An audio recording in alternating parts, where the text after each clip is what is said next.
അസ്സലാമു അലൈക്കും വറഹ്മത്തുള്ളാഹി. അൽഹംദുലില്ലാഹി റബ്ബിൽ ആലമീൻ. സ്വലാത്തു വസ്സലാമു അലാ അഷ്റഫിൽ മുർസലീൻ വഅലാ ആലിഹി വസഹ്ബിഹി വസല്ലം. ഷാബുൻ നശഅ ഫീ ഇബാദത്തില്ലാഹി തആല.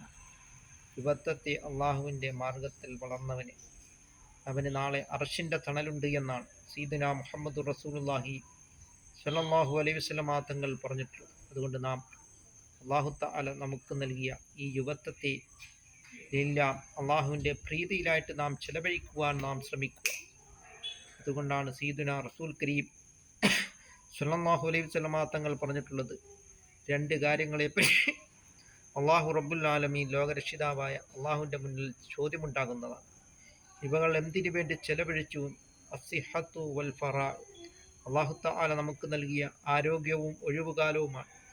അള്ളാഹു തആല നമുക്ക് ആരോഗ്യത്തെ നൽകിയിട്ടുള്ളത് അവനെ ഇബാദത്തുകളും സൽക്കർമ്മങ്ങളും ചെയ്യുവാൻ വേണ്ടിയാണ്. അതുകൊണ്ട് നാം അള്ളാഹു തആല നമുക്ക് നൽകിയ ആരോഗ്യത്തെ അള്ളാഹുവിൻ്റെ പ്രീതിയിലും തൃപ്തിയിലുമായിട്ട് നാം ചെലവഴിക്കുകയും അങ്ങനെ നാം അത്തീഉല്ലാഹ വറസൂലഹു, അള്ളാഹു റസൂൽ കരീം സ്വല്ലല്ലാഹു അലൈഹി വസല്ലം തങ്ങളെയും വഴിപ്പെട്ട് നാം ജീവിക്കുവാനും അതുപോലെ തന്നെ ഈ ഒഴിവുകാലത്തെയും ലില്ലാ അള്ളാഹുവിൻ്റെ പ്രീതിയിലായിട്ട് നാം ചെലവഴിക്കുകയും അതുകൊണ്ട് നാം ഓരോ സെക്കൻഡ് സമയവും ഇലൽ കബരി, ഖബറിലേക്കുള്ളതാണ് എന്ന് നാം മനസ്സിലാക്കിക്കൊണ്ട് നാം അതുകൊണ്ടാണ് സയ്യിദുനാ റസൂൽ കരീം സ്വല്ലല്ലാഹു അലൈഹി വസല്ലം തങ്ങൾ പറഞ്ഞിട്ടുള്ളത്, അദ്ദുനിയ മസ്റഅത്തുൽ ആഖിറ.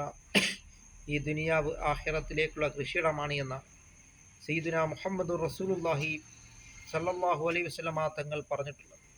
അതുകൊണ്ട് നാം അല്ലാഹു തആല നമുക്ക് നൽകിയ ഓരോ ഈ സമയങ്ങളെ നാം വെറുതെ നശിപ്പിച്ച് കളയാതെ അള്ളാഹുവിൻ്റെ പ്രീതിയിലും തൃപ്തിയിലുമായിട്ട് നാം ചെലവഴിക്കുകയും അങ്ങനെ നാം ഇലല്ലാം അള്ളാഹുവിലേക്ക് നാം മടങ്ങുകയും അങ്ങനെ നാം